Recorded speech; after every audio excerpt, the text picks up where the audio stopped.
Welcome to Sweet Life Beat Life. We hope this video helps. In this video, I will explain how to replace struts on a Ford Explorer.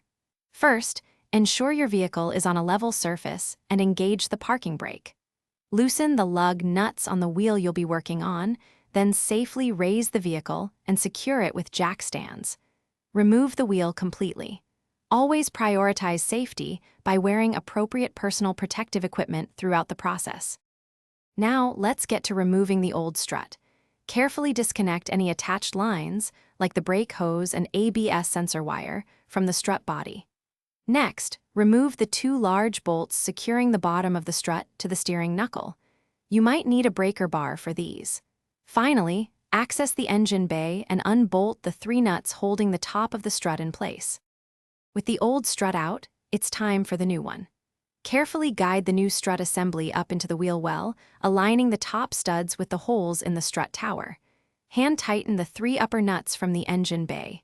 Then, align the lower mounting holes and insert the two large bolts, securing them with their nuts. Ensure everything is snug before moving on. Almost done, reconnect the brake line and ABS sensor to the new strut, ensuring they are routed correctly and secured properly.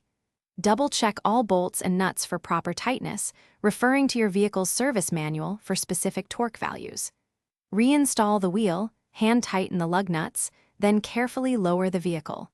Torque the lug nuts to the manufacturer's specifications. Remember to check the description for a link to the Oala water bottle and other great deals to keep you going.